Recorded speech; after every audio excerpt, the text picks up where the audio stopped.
One of the most commonly themed questions we get at the gym is how often should I work out? Regardless of the reasoning of why you're working out, you have to think about what happens when you work out. We're adding stress to our bodies. All of us are gonna have a minimum efficiency line and a maximum efficiency line. Now on this minimum efficiency line, this is the line that you need to reach in order to produce minimum results in the gym. Anything below that, you're probably not gonna produce results at all. People that are hovering below this line are the people that can literally train 7 days a week, but they're never producing any results because they're never putting in the intensity needed just to hit that minimum efficiency line.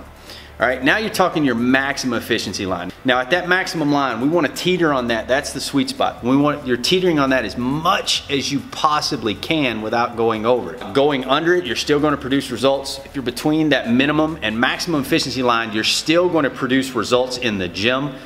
Your competitors tend to go more towards the maximum efficiency line because at that maximum efficiency line, you've probably heard this before, like you can push the line so much before it pushes back. Well, what happens is people at that maximum line, they go over it just a little bit and they kind of stay there for a little bit. Now you start to receiving diminishing returns because you're over your maximum efficiency. Your body has your outside stress, your gym stress, all this real world stress on you. It no longer has the ability to maintain recovery.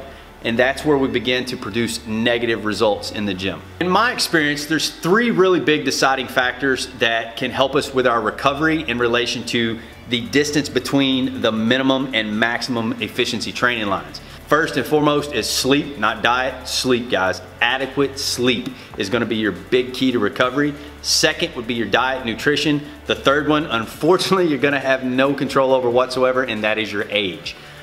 The more perfection you can add to diet and sleep, the bigger the gap between that minimum and maximum efficiency range is. That's why guys that train 5 to 6 days a week, balls out, are able to recover because their sleep and diet is on point where it needs to be to affect the recovery the most. While your guys that are trying to train just like those individuals are at that competition level, but they're eating fast food, junk, really not getting good sleep, they can't keep up with that training before risk of injury or illness. Age is going to diminish the amount of volume in between that minimum and maximum efficiency range, and unfortunately, that's just father time, guys. None of us are having any control over that. Now, through my experience, there are some great precursors that can tell you that if you're overtraining in the gym and you need to slack off and work on recovery. The first of which is your body's just falling apart. 1 week your pec hurts, the next is your shoulder, now your quad, your knee, your calf.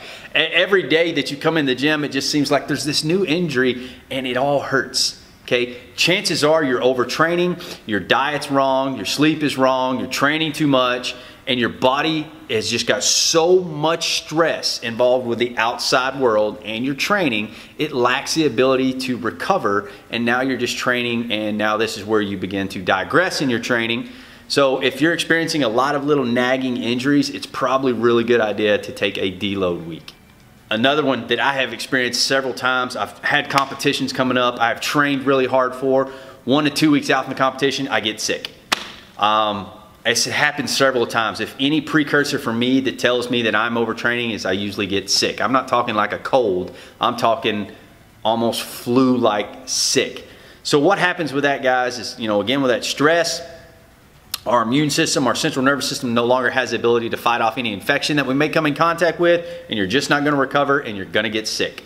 I've seen more athletes as a precursor to their training, more so than injury, is actual illness. So if you're going through a hard training camp or a hard training cycle, whatever you're doing, and you notice you're starting to get sick all of a sudden, you might be overtraining as well. I have a lot of trouble sleeping, and I'm not talking like I have trouble laying down, because it feels good just to go lay down in the bed, right? Well, once I lay down, my mind's racing, my body doesn't feel at rest, there's aches and pains all over, and my mind's just racing. So I'm really not getting enough sleep because of the overtraining. And if I do fall asleep, I'm up and down every few hours, and it's just not adequate sleep. So lack of sleep and ability to fall asleep is also a precursor to your overtraining. This one should go without saying, is you have diminishing results. I'm not talking a plateau you can't get past. I'm talking now you're just, all your training sessions hurt. Let's say you're lifting what is supposed to be 60% and all of a sudden it just feels like 100%. Or you're rolling with your buddies in the gym and just flow rolling feels like an all-out roll. These are times that you should probably take a break. Now, me personally, if I feel any of this coming on, I do cycles in my training. So I have pre-designated deload weeks. After my deload week, where I have slacked off on the exercises, I have a reload week, which is a ramp up, moving back into the heavier weights, back into the heavier rolling, so that I'm not just out here balls to the wall, training and going nonstop, week in, week out. You have to give your body adequate sleep in order to recover. So, how do you know if you're overtraining? These are great precursors and determinations of if you are overtraining. Most importantly, no matter what anybody else tells you, the best thing you can do when it comes to overtraining, guys, is listen to your body. You know, there's a difference between training through soreness and injury. Don't train through illness. You know, give your body adequate time to recover. In the long run, it will thank you, it will grow. These are the steps to being a healthier, fitter, and better you.